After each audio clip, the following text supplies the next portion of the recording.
একটা মানুষ কষ্ট দেয় আর আরেকটা মানুষ এসে সেই কষ্টটাকে দূর করে দেয়। লাইফে ম্যাজিক হয়। তোমাদের মধ্যে অনেক জনেরই এই কষ্টটা আছে।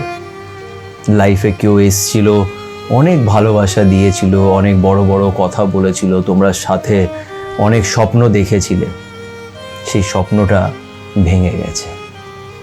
খুব কষ্ট হচ্ছে এখন, আর ভাবছো যে এই কষ্ট থেকে কি আদৌ আমি বেরোতে পারবো? কে বার করবে আমায়? কিভাবে হবে এটা? নাকি আমি সারা জীবন এই কষ্ট নিয়ে থাকবো? এই কষ্টটা অনেক পেইনফুল। সে সম্পর্ক 3 মাসের হোক কি 2 বছরের হোক, সময়টা ম্যাটার করে না। কষ্ট হয়। কিছু মানুষকে আমরা অত সহজে ভুলতে পারি না। কিন্তু তাহলে কি সারা জীবন এই কষ্টটা থাকবে? তাহলে কি আমরা এই কষ্ট থেকে বেরোতে পারবো না? আজকে খুবই সিম্পল একটা গল্প তোমাদের শোনাবো। এই গল্পটা খুব কমন একটা গল্প, যেটা তোমাদের মধ্যে বেশিরভাগ লোকেদের সাথেই হয়তো হয়েছে। কিন্তু আজকে এই গল্পটা এই জন্যই শোনাবো কেন কি আমি তোমাদের এটা বলতে চাই। আর এটা কোনো ডায়লগ বা কোনো জাস্ট এমনি ভিডিও বানানোর জন্য বলছি না। আমি বলতে চাই যে লাইফে ম্যাজিক হয়। একদিন দেখবে সব কিছু ঠিক হয়ে যাবে। এটা হবেই, এটা হবেই। তাই যদি একটু আমার উপরে বিশ্বাস করো, যদি আমার এই ভিডিওজের উপরে তুমি বিশ্বাস করো, তাহলে আজকের এই ভিডিওটা অবশ্যই এন্ড অবধি দেখো। আশা করছি তোমাদের এই গল্পটা ভালো লাগবে আর তোমরা এখান থেকে কিছু শিখতে পারবে। নমস্কার, আমি সুমন্ত, আর আজকে রাতে তোমাদের সাথে সুমন্ত থাকবে। বেশি কিছু করতে হবে না, জাস্ট হেডফোনটা নিজের কানে লাগিয়ে নাও আর এই গল্পটা মন দিয়ে শোনো। তো চলো আর সময় নষ্ট না করে আজকের এই গল্পটা শুরু করা যাক। ছেলেটা জানতো না যে এই মেয়েটার সাথে ওর আজকে শেষ দেখা, কিন্তু জানতো যে সময়টা শেষ হয়ে আসছে। কেন কি ভালো সময় খুব তাড়াতাড়ি শেষ হয়ে যায়। লাইফে কিছুই পার্মানেন্ট নয়, না ভালো সময় না খারাপ সময়, এটা মনে রেখো। তো ছেলেটা জানতো না, কিন্তু বুঝে গেছিল যে হয়তো এরপরে দেখা নাও হতে পারে। তো ছেলেটা মেয়েটাকে বলে যে চলো একবার হাগ করি, একে অপরকে জড়িয়ে ধরি। এই হাগ জিনিসটা না একটা খুব একটা অদ্ভুত জিনিস। এটা মানুষকে একটা অন্য রকমের শান্তি দেয়, কিন্তু ডিপেন্ড করছে তুমি কাকে হাগ করছো।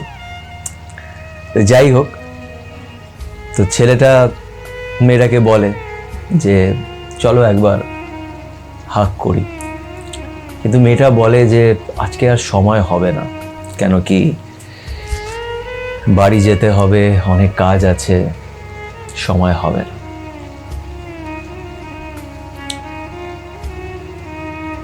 ছেলেটার মন খারাপ হয়ে যায়, তাও ছেলেটা মেনে নেয়।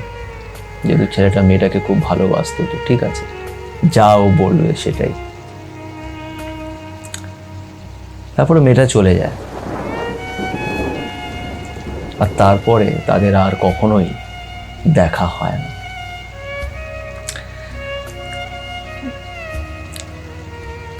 ছেলেটার মনে এই একটাই আফসোস থেকে যায় যে আর শেষ দেখাটা হলো না, আর ঠিক করে হাগও আর হলো না, সেই গলা জড়িয়ে একে অপরের সাথে আর সেই সময়টা আর এলো না। যাই হোক, লাইফ খুব আনপ্রেডিক্টেবল। লাইফ যখন তখন পাল্টে যায়। তো শেষ দেখাটা ঠিকভাবে হলো না। একটা মনের ভেতরে একটা আফসোস থেকে গেল। এবার গল্পটার প্রথমে যাই। গল্পটা শুরু হয়েছিল যখন ছেলেটা নিজের লাইফে একটা খুব কঠিন সময় দিয়ে যাচ্ছিল, তখন এই মেয়েটার সাথে ওর পরিচয় হয়। মেয়েটা খুব সুইট, আর মেয়েটা যখন ছেলেটার লাইফে আসে তো অবভিয়াসলি প্রথমে রিলেশনশিপটা একটা ফ্রেন্ডশিপের মতন করে স্টার্ট হয়, কিন্তু দেখতে দেখতে আস্তে আস্তে আস্তে তারা ক্লোজ হয়, একে অপরের প্রতি তাদের একটা ফিলিংস গ্রো করে। আর স্পেশালি ছেলেটার করে, মেয়েটার জানি না সত্যি ফিলিংসটা গ্রো করেছিল কি না, কিন্তু মেয়েটা এটাই বলতো যে ও ছেলেটাকে খুব ভালোবাসে।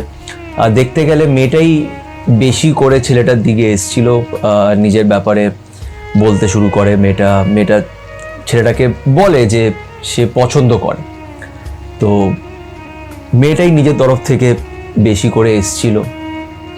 আর ছেলেটারও ভাল লাগে যে মেয়েটা এত সুইট, ওকে এত রেসপেক্ট দেয়, এত ভালোবাসা দেয়, ওকে অনেক কেয়ার করতো, ভালোবাসা দিত। তো ছেলেটারও ভাল লাগে, কেন কি আমি সবসময় বলি যে দিনের শেষে আমরা সবাই একা, সবাই ভালোবাসা চায়, আর যখন সেই ভালোবাসাটা আমরা পাই, সেই ভালোবাসাটাকে আমরা ভুলতে পারি না, তাকে আমরা সরাতে পারি না নিজের জীবন থেকে। লাইফে যাই হোক না কেন, ভালোবাসা সবাই চায়, সবাই সেটাকে গ্রহণ করে, অ্যাকসেপ্ট করে। তো ও খুব ভালোবাসা পায়, মেয়েটা তাকে খুব ভালোবাসা দেয়, সম্মান দেয়, আর খুব ভালো সময় ওরা সাথে কাটায়।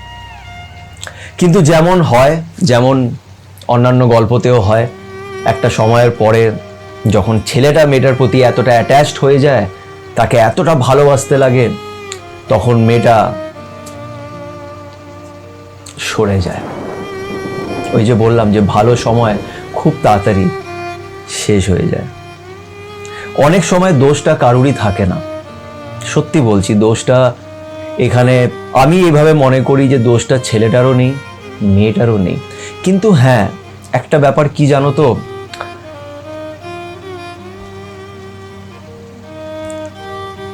একটা সম্পর্ক ভেঙে যেতেই পারে, কিন্তু ডিসরেসপেক্ট করো না, ডিসরেসপেক্ট করা উচিত না। তো যাই হোক, তাদের সম্পর্কটা আস্তে আস্তে নিজের শেষের দিকে পৌঁছে যায়।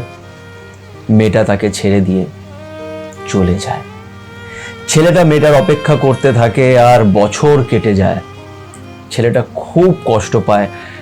মেয়েটা ছেলেটাকে মাঝ পথে ঝুলিয়ে রাখে কোথাও না কোথাও। আর এটা খুব ইরিটেটিং একটা ফেজ। এটা তোমাদের মধ্যে প্রচুর লোকেদের সাথে হয়, তোমরা আমার সাথে শেয়ার করো যে এই মাঝ পথে ঝুলিয়ে রাখাটা ঠিক না। লিটারেলি সে টর্চার করে তাকে, মানে আমি বলবো না যে মেয়েটা ইচ্ছে করে ছেলেটাকে টর্চার করে বা কিছু, কিন্তু ওই মানে হ্যাঁ ভালোবাসি, মানে কোনো কথা ক্লিয়ারলি বলে না, ইচ্ছে হলে মেসেজ করে, নালে মেসেজ করে না, ইচ্ছে হলে কথা বলে, নালে বলে না, এইভাবে ছেলেটাকে ঝুলিয়ে রাখে। এখানে ছেলে বা মেয়ে বলে কথা নয়, ছেলেরাও এরকম করে, মেয়েরাও এরকম করে, এরকম প্রচুর গল্প আছে। কিন্তু এই জিনিসটা ঠিক না, কেন কি যে মানুষটার সাথে হয় সেই বোঝে। সে খুব খুব কষ্ট পায়, খুব কষ্ট পায়, ছাড়তেও পারছে না, কেন কি ছেলেটা তো তাকে ভালোবেসে ফেলেছে। আর আমরা যখন কাউকে ভালোবাসি তখন আমরা যাই হোক না কেন তাকে কষ্ট দিতে পারি না, আমরা কষ্ট দিতে পারি না। সে যেই ব্যবহারটা তোমার সাথে করতে পারবে, তুমি যদি তাকে ভালোবেসে থাকো, তুমি কখনোই তার সাথে সেই ব্যবহারটা করতে পারবে না। সেটাই হয় ছেলেটার সাথে। ছেলেটা আর মেয়েটার সাথে খারাপ ব্যবহার করতে পারে না, কিন্তু মেয়েটা তার যেমন মনে হচ্ছে সে করে যাচ্ছে, করে যাচ্ছে, করে যাচ্ছে। শেষমেশ একদিন জলটা মাথার উপরে চলে যায়, আর ছেলেটা ডিসাইড করে যে না, এই সম্পর্ক আর রাখা যাবে না। সে ওকে হাত জোর করে, আর হাত জোর করে বিদায় নেয়, শেষ করে, এই চ্যাপ্টারটাকে ক্লোজ করে। খুব ইম্পর্টেন্ট চ্যাপ্টারটাকে ক্লোজ করা। এটা আমি তোমাদের বলতে চাই যে নিশ্চয়ই চেষ্টা করো, যাকে ভালোবেসেছো তার জন্য যতটা এফর্ট দিতে পারো দাও, কিন্তু কতটা এফর্ট দেবে, কতটা দেবে? একদিন গিয়ে তুমি গিভ আপ করে দেবে, একদিন তুমি আর পারবে না। আর সেটাই হয়েছে। ছেলেটা গিভ আপ করে দিয়েছে, আর শেষমেশ আর না পেরে এই গল্পটাকে এখানেই শেষ করে, সব কিছু শেষ করে সে এগিয়ে গেছে। কষ্ট হচ্ছিল, খুব কষ্ট হচ্ছিল, মনে হচ্ছিল যে আর এই জীবনে বেঁচে থেকে কোনো লাভ নেই, এতটা কষ্ট হয়েছে। কিন্তু এরপরেই গল্পে টুইস্ট আসে। যখন তুমি সব কিছু বন্ধ করে শেষ করে এগিয়ে যাও, তখন ওই যে উপরে যিনি বসে আছেন, উনি কোনো না কোনো রূপে তোমার লাইফে আসবেই। বিশ্বাস করো, এটা সত্যি। তুমি যদি আজকে একটা কষ্ট নিচ্ছ, তুমি যদি কষ্ট পাচ্ছ, মনে রাখো যে সে কিন্তু সব কিছু দেখছে, সে তোমাকে অবশ্যই বাঁচাবে, কোনো না কোনো রূপে তোমার লাইফে সে আসবে আর তোমাকে বাঁচিয়ে নিয়ে যাবে।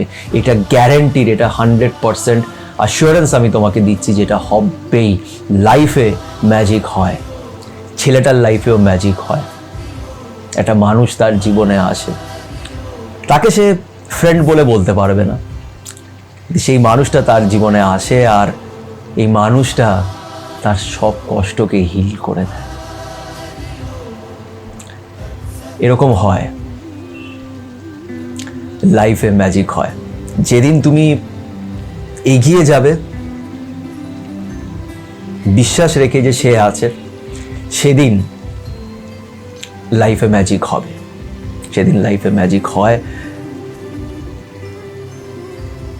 উপরে যিনি বসে আছেন অন্য একটা রূপ ধারণ করে সে তোমার জীবনে আসবে আর তোমায় বাঁচিয়ে নিয়ে যাবে। বিশ্বাস করো, আমি এই কথাটা যখন তোমাকে বলছি, আমি একদম মন থেকে তোমাকে এই কথাটা বলছি যে কখনোই তার উপর থেকে বিশ্বাসটা হারাবে না। বিশ্বাস রাখবে, এই লাইফটা খুব ভালো, জীবনটা খুব ভালো, খারাপ না। কিন্তু লাইফে চ্যালেঞ্জেস আসে, আমাদের সেই চ্যালেঞ্জেসগুলোকে ফেস করতে হয়।